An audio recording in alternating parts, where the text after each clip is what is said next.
Hello traders, happy Monday. It's 8:02 a.m. Chicago time on the 24th of June 2019. Hopefully you can hear me loud and clear.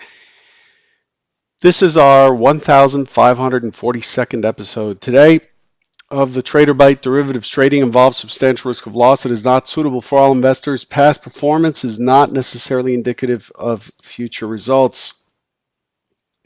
Market stance this morning, it's really mixed. The S&P is opening right in the middle of Friday's range, which was a fairly tight day and neutral down day after new all-time highs. And expirations behind us, and we're back.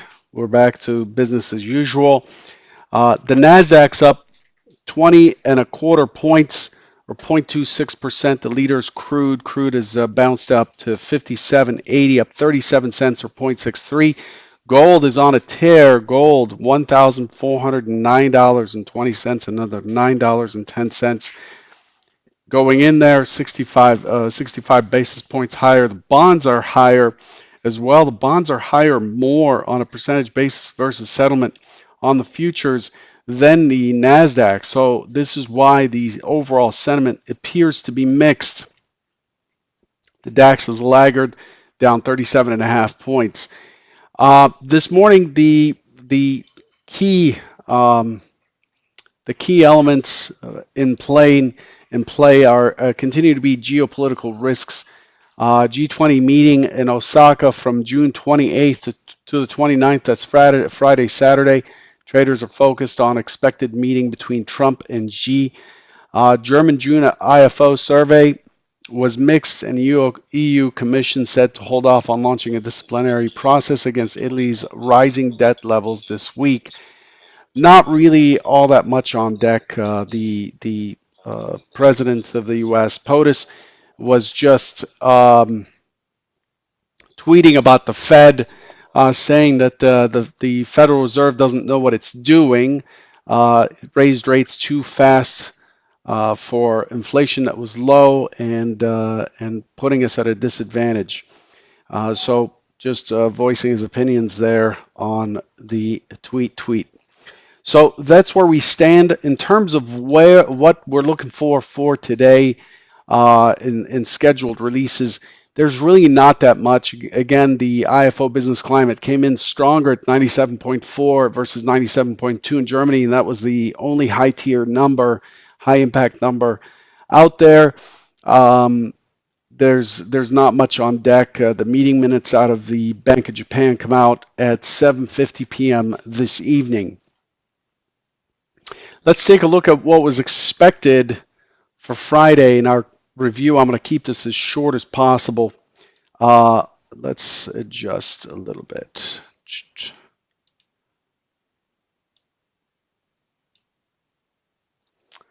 Yep. Sorry, just adjusting. Okay. So on Friday, the expectation is that the ES is likely to pull back towards the 29.46 area. It was opening around 29.52 when we were at our trader bite.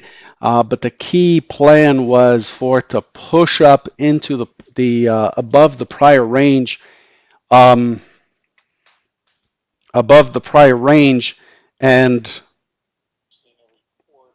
to test the 29.68-ish area before falling back into the range. Here's what actually happened. This is what we saw on Friday. We open up, we pushed down into 29.51, didn't quite get into the overnight low of around 48, and then we had this nice push up. Whoa, what's going on here? Whiteboard. This nice push up into 29.69 and a quarter. Remember, we're looking for the measured move target of 68 and a quarter on a push higher. And then it turned back into the range. That was scenario 2. Scenario 1 did not materialize. Again, here's what it looked like. The primary scenario is given how it closed the prior session. One of the key things to take away, by the way, for yourself is how the volume was concentrated at the top on Thursday afternoon with the point of control near highs, giving us a very high probability of that weak high being taken out. And that's where scenario two comes from. Scenario one was a test of the overnight high, and then for it to roll over and push down into the 42 area or so. So that's the review segment. Really not much to take away from Friday other than the fact that we broke the IB high, tested the prior day's point of control early on right here, and then we broke the IB low in the afternoon and closed below it. By technically, this is a neutral extreme down day type after having exceeded the IB high and pushing through the IB low and closing below the IB within the lower quartile of the range. This gives us a neutral extreme, but the reality is, it just depends on when the clock stops, I guess, but there's not much of an excess there at the bottom, not much of a test in the bottom there, and we're trading back in the middle of the range. The profile is fairly balanced from Friday. The value area is valid, and so we're going to be paying attention to that. We're looking at 2960 on the value high area as a potential quick test, and then if it holds, then expecting a rotation through and down into 2947 or so. So that's how that's set up. Let's take a look at the overnight. The overnight session, okay volume, nothing extraordinary. We do get an excess low though. If you look down here, you'll see that we gapped open to the downside and we had an excess low and pushed quickly upwards towards 2961 or the prior day's value area. We have what looks like a double top by a tick, weak high, and a profile that is kind of P-shaped.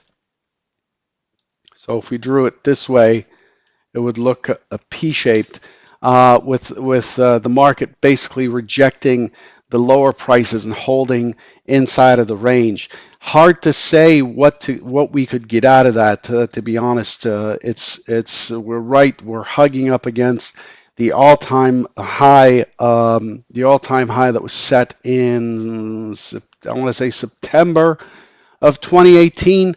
And we're just holding steady up here. The market appears to be in a holding pattern.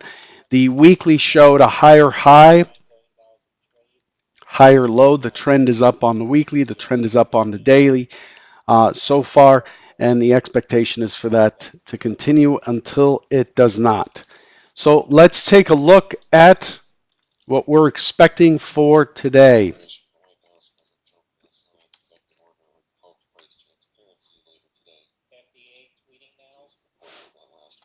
All right, some news there.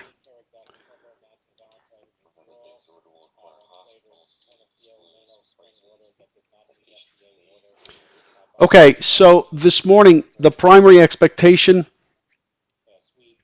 we're again in range in value. The primary expectation is for an open auction. I'm looking for a retest of 2962, 6062, the value area high, and I'm looking for that to be rejected for a test of the other side, and I'm looking for a rotation lower today. It is the Monday after expiration, kind of like the Monday after non-farm payrolls. Things are likely to be slow and steady today, but I'm looking for a test at a downside on a higher probability. Therefore, it is scenario one with a close that looks somewhat balanced. So I'm looking for this kind of configuration here. Overall, that's the primary scenario. The secondary scenario is the opposite. If we test up and fail lower, then the opposite scenario is likely to be an open auction that pushes lower, tests down, and then I'm expecting it to push back into the range, hold steady, and then just close in range. Really, not much expected. Today's unless there's news, today's the kind of day where we're not likely to see better than somewhere around 10 to 12, maybe 14 points of range. I would not get too aggressive with the breakouts today. It's really a function of what the market yields. Now, I want to remind everyone before we go here, the goal is not to come in with a bias, okay? Do not come in with a fixed mindset or an idea of what the market should or should not do. This is not what we're doing here, and not at all. The goal here is to identify the key areas that you would respond.